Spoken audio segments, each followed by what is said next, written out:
तमादिदेवं करुणानिधानं तमालवर्णं सुहितावतारम्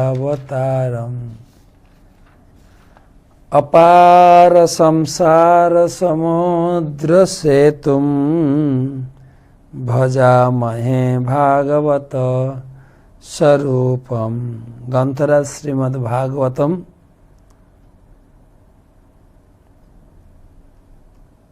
আমরা চতুর্থ স্কন্ধ থেকে তৃতীয় স্কন্ধ থেকে চতুর্বিংশতি অধ্যায় থেকে আমরা ধারাবাহিক আলোচনা করছি।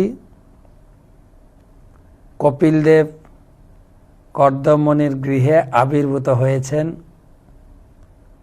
কর্দমণি গৃহত্যাগ করতে চাইছেন।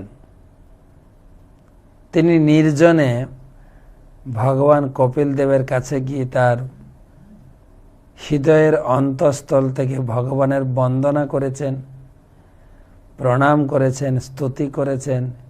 সেই সঙ্গে তার আবেদন রেখেছেন। কি আবেদন? না, আমি গৃহ সংসার থেকে মুক্ত হতে চাই। আপনি আমাকে পিতৃ ঋণ থেকে মুক্ত করেছেন। আমি স্বচ্ছন্দে আপনাকে হৃদয়ে ধারণ করে বিচরণ করে মুক্ত আত্মাদের মতো জীবন অতিবাহিত করতে চাই।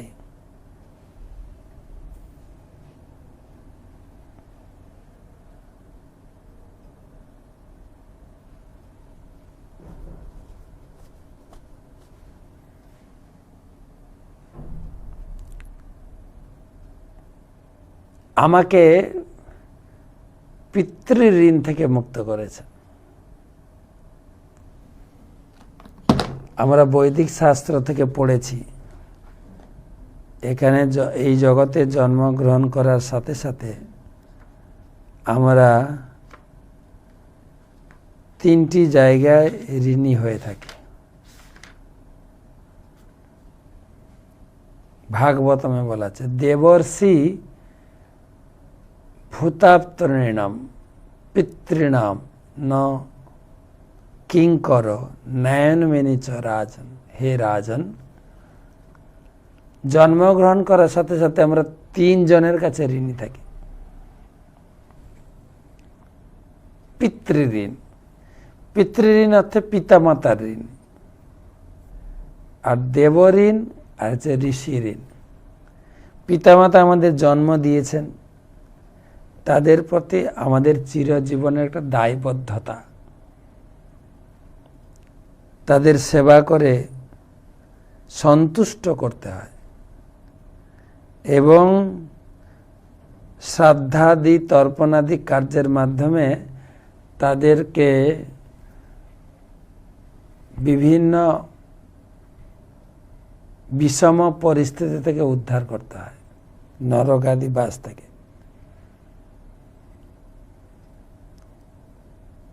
কিন্তু তাদের কাছে এতটাই ঋণী, বলে না মাতৃ ঋণ, মায়ের বুকের স্তনের এক ফোঁটা ঋণ শোধ করা যায় না, মাতৃ ঋণ। তো সুতরাং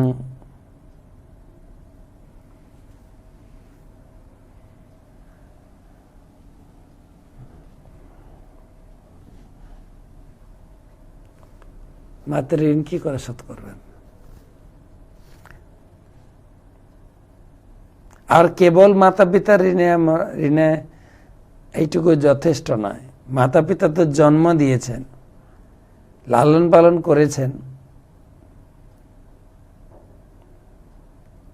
সেই সঙ্গে দেবতাদের কাছ থেকে আমরা যে সমস্ত প্রাপ্ত হয়েছি আমার জীবন ধারণের জন্য, আলো, বাতাস, প্রকৃতি, ভূমি, জল, আকাশ, বায়ু, ভূমি না হলে আমরা দাঁড়াতে পারি না, বায়ু না হলে তো বাঁচতেই পারি না। এর জন্য আমরা দেবতাদের কাছে ঋণী। দেবর্ষি ভূতাপ্তৃণাম আর ঋষি ঋণ। ঋষিদের আমাদের প্রতি আমরা ঋষিদের প্রতি কি ঋণ, কিভাবে আমরা তাদের প্রতি ঋণী? না, ঋষি মুনি ঋষিগণ আমাদের এই জগৎ থেকে মুক্তি পাওয়ার জন্য তিনি মুক্তির পন্থা প্রদর্শন করে গেছেন। ভগবত ভক্তির মার্গ, আধ্যাত্মিক শিক্ষার এই যে ভান্ডার, জ্ঞান ভান্ডার আমাদের দিয়েছেন। গীতা লিখেছেন, ভাগবতম লিখেছেন, চৈতন্য চরিতামৃত লিখেছেন। যে সমস্ত গ্রন্থ অধ্যয়নের মাধ্যমে আমরা দুঃখরূপী সংসার থেকে মুক্তির পন্থা খুঁজে পাব। অক্লান্ত পরিশ্রম করে ব্যাসদেব তো প্রথমে বেদ, পুরাণ, উপনিষদ, রামায়ণ, মহাভারত লিখলেন। তার গুরুদেব নারদ মুনি এসে অনেকটাই তিরস্কার ভঙ্গিতে বললেন, এ সমস্ত কলিযুগের জন্য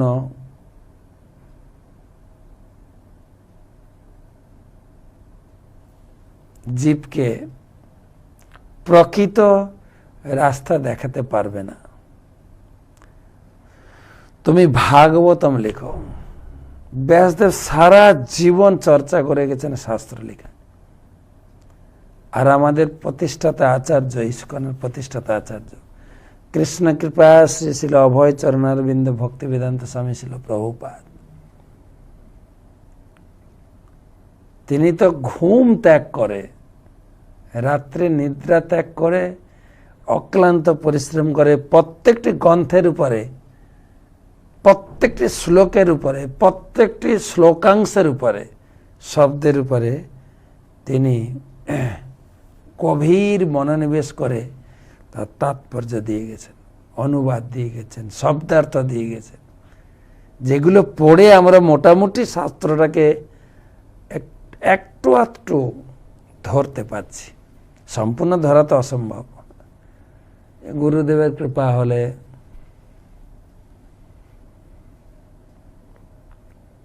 সম্ভব।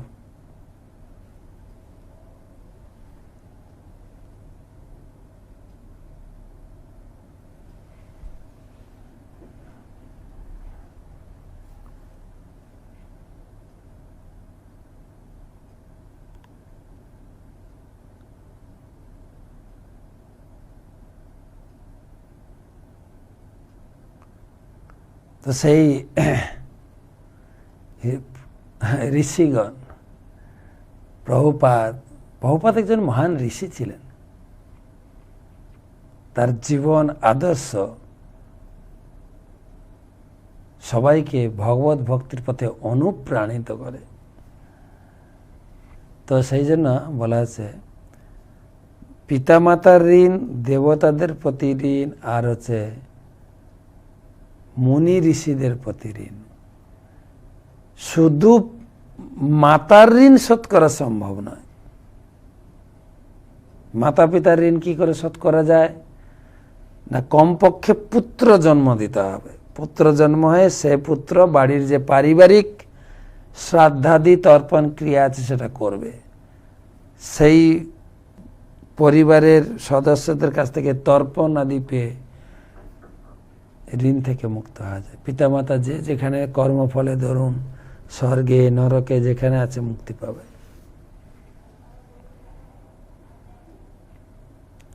দেবতাদের ঋণ থেকে কি করে মুক্ত হব? দেবদেবের পূজা করতে হবে, দেবদেবের উদ্দেশ্যে হবি অর্পণ করতে হবে, তর্পণ করতে হবে। যা আমরা দেখেছি ছোটবেলায় পুকুরে, নদীতে স্নান করতে গিয়ে সূর্যদেবের উদ্দেশ্যে তর্পণ করতেন, সূর্য দেখলেই প্রণাম করতেন। এগুলো হচ্ছে সূর্যদেবের উদ্দেশ্যে ঋণ শোধ করার পন্থা।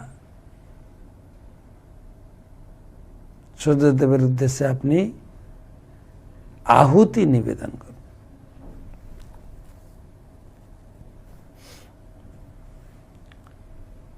আর তৃতীয় মুনি ঋষিদের যে ঋণ, নিয়মিত মানে ধারাবাহিকভাবে শাস্ত্র অধ্যয়ন, গীতা ভাগবতম অধ্যয়ন করার মাধ্যমে আমরা ঋষিদের ঋণ থেকে মুক্ত হতে পারি। ভাগবতমে আরো একটা সহজ পন্থা দিয়ে গেলেন, দেবর্ষি ভূতাপ্ত নৃণাম পিতৃণাম ন কিঙ্কর ন্যায়নমেনি চ রাজন সর্বাত্মনা য শরণম শরণ্যম গত মুকুন্দ পরিহিত্য কর্তম।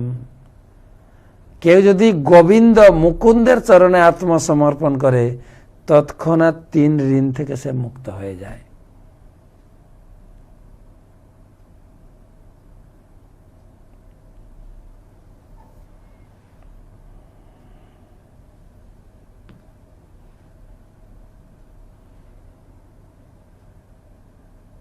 ভগবানও নিজে বলেছেন, তুমি আমার কাছে আসো, আমার চরণে আত্মসমর্পণ করো, আমার ভক্ত হও, তোমাকে সমস্ত ঋণ থেকে মুক্ত করব। মা সূচ, সন্দেহ করো না, আমার কথার উপর বিশ্বাস রাখো। সর্বধর্মান পরিত্যাজ্য মামেকম শরণং ভজ অহম তম সর্ব পাপেভ্য মোক্ষ ইসামি মা সূচ। সমস্ত প্রকার ঋণ থেকে তোমাকে মুক্ত করব, আমার চরণে আত্মসমর্পণ করো, কোনো সন্দেহ নেই। শুধু ঋণ মুক্ত করব না, 12 অধ্যায়ে বললেন, যে তু সর্বাণি কর্মাণি ময়ি সংন্যস্য মৎপরা অনন্য নৈব যোগেন মাম ধ্যায়ন্ত উপাসতে।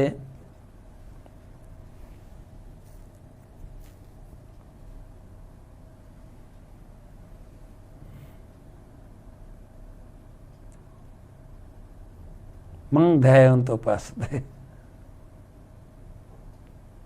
যে সমস্ত প্রকার দায় দায়িত্ব কর্মাদি ক্রিয়া আমাতে সমর্পণ করেন। যেতু সর্বাণী কর্মাণী, যত দায় দায়িত্ব, সমস্ত দায় দায়িত্ব আমার চরণে সমর্পণ। মই সংন্যস্য মৎপরা, আমার চরণে অর্পণ করেন। আর অনন্য নৈব যোগেন মাং ধ্যায়ন্ত উপাসনা, অনন্য যোগে আমার ধ্যান উপাসনা করেন।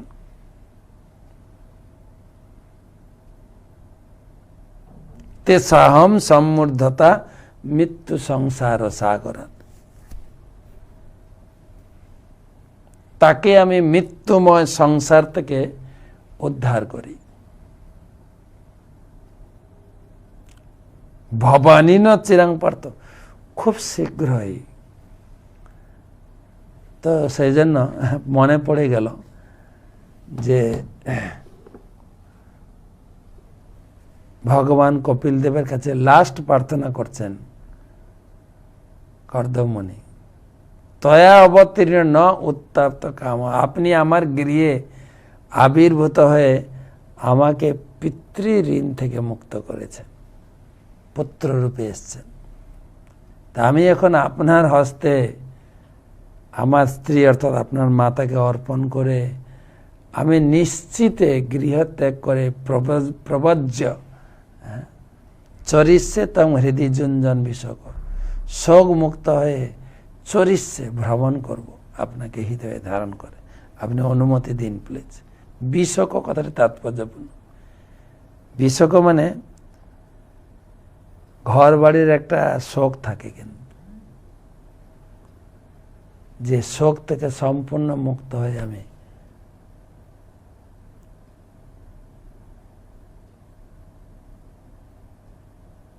শোক মুক্ত, আপনি সব দায়িত্ব গ্রহণ করুন।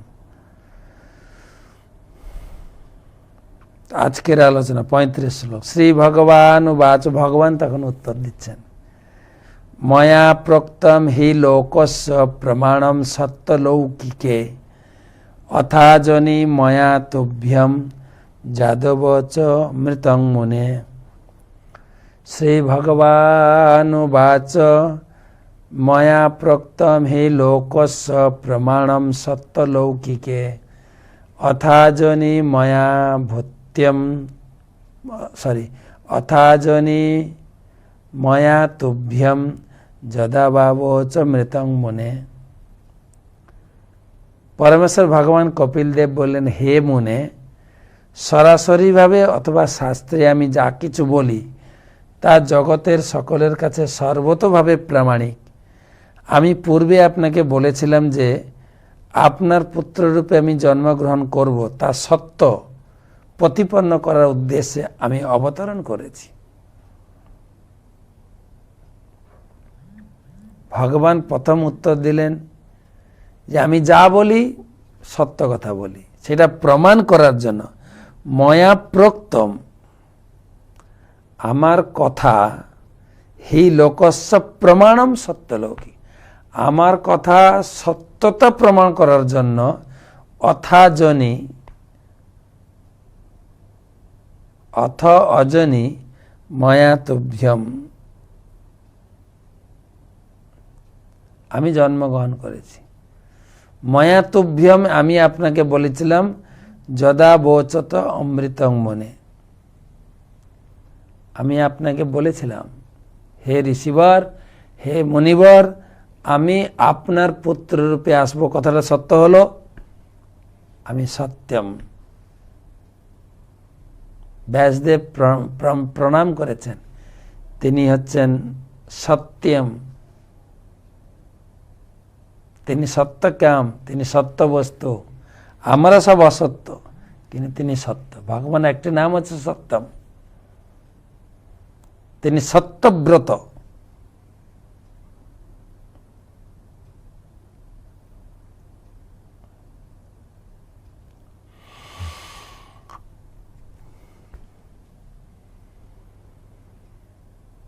জন্মাদস্য যতন্যাচ্চ ইতর চ আর্থেষু অভিজ্ঞ সরাট। ভাগবতমের প্রথম শ্লোক। তেনে ব্রহ্মা হৃদয় আদি কবয়ে মহ্যন্তি যৎসূরয় তেজ বারি মিদম যথা বিনিময় তিসর্গহমিষা ধামনা সেইন নিরস্তকুকম সত্যং পরম ধীমহি সত্যম পরম ধীমহি সত্যম পরম ধীমহি। সত্য, আপনি সেই সত্য, আপনাকে ধ্যান করি, সত্য, সত্যম পরম ধীমহি।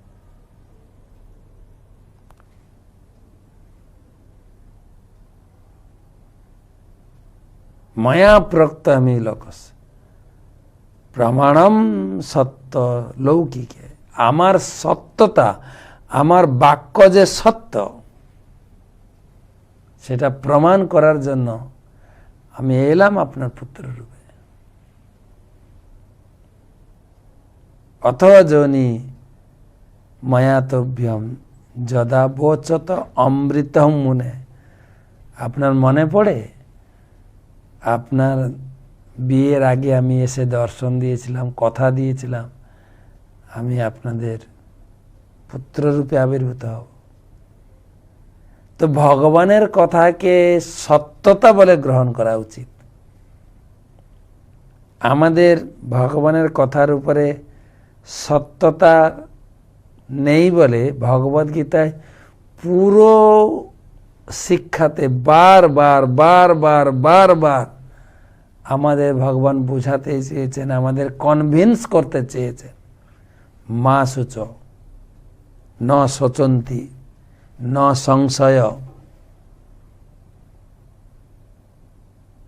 বহুবার, যে আমার কথার উপরে সংশয় করো না, সংশয় করো না, সংশয় করো।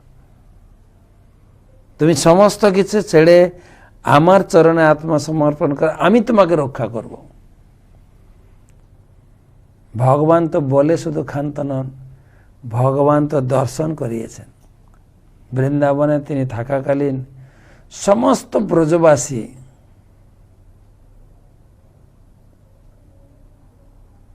ভগবানের কাছে আত্মসমর্পণ করেছিলেন।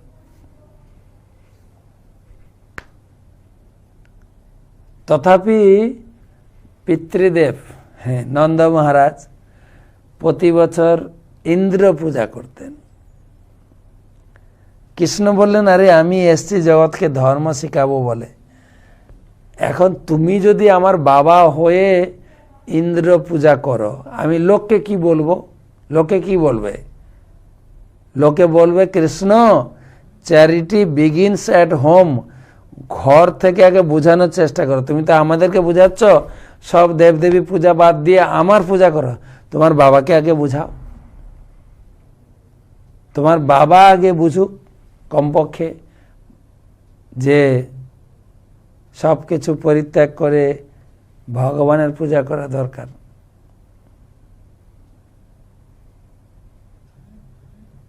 এইটা তো অনুভব করা। কৃষ্ণ তখন সেটাই বললেন, বাবা দেবদেবীর পূজা বন্ধ করে গিরি গোবর্ধন পূজা করো। গিরি গোবর্ধন হচ্ছেন আমার স্বরূপ। তো বাবাকে ইন্দ্র পূজা বন্ধ করিয়ে গিরি গোবর্ধন পূজা করলেন।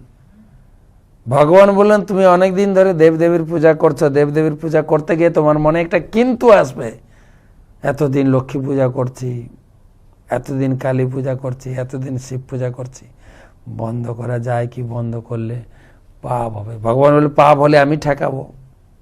আরে পাপ তো দূরের কথা, ইন্দ্র এতটাই ক্রোধান্বিত হলেন শুধু নন্দ মহারাজের উপরে না, সারা বৃন্দাবনের উপরে ক্রোধ উগরে দিলেন। যত ক্রোধ ছিল উগরে দিলেন। কোথায় আছিস সম্বর্তক মেঘ? যেটা যেটা প্রলয়ের সময় ব্যবহার করা হয়। প্রলয়, এই সৃষ্টি যখন প্রলয়ের সময় হয় তখন ব্যবহার করা হয়।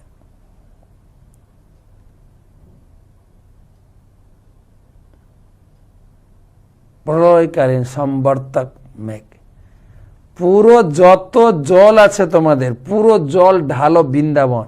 বৃন্দাবনকে একদম সমুদ্র বানিয়ে দাও, কেউ যেন বাঁচতে না পারে। সব বৃন্দাবনবাসী একটা বাচ্চা ছেলের কথায় আমার পুজো বন্ধ করেছ, দেখাচ্ছি তোমাদের। এত ক্রোধান্বিত হয়ে গেল। 7 দিন নন স্টপ বর্ষা ঝঞ্ঝাবাত তিনি দিলেন। সমস্ত ব্রজবাসী ছুটছেন কৃষ্ণের কাছে। কৃষ্ণ তোমার কথায় দেখো আমরা ইন্দ্র পূজা বন্ধ করলাম, ইন্দ্রর কি ক্রোধ, বাঁচবো কি করে? কৃষ্ণ বললেন, তোমরা তো আমার কথা শুনেছ, আমার পুজো করেন তো? কার পুজো করেছ? গোবর্ধনের। গোবর্ধনের কাছে চলো সবাই। সবাইকে নিয়ে এসে গোবর্ধনকে হাসতে ধারণ করে সবাইকে সুরক্ষা দিয়েছেন। কৃষ্ণ বলছেন, আমার চরণে আত্মসমর্পণ করো, আমি তোমাদের সুরক্ষা দেব। দিয়েছেন কিনা? দ্রৌপদী আত্মসমর্পণ করেছেন। দ্রৌপদীকে তিনি লজ্জা নিবারণ করতে সেই সভার মধ্যে দেখিয়েছেন কিনা সবার সামনে, দেখো আমি যা কথা দিই তার সত্যতা পালন করি, সত্য লৌকিকে। কেউ যদি আমাকে একটু পত্রং পুষ্পং ফলং তয়ং অর্পণ করে,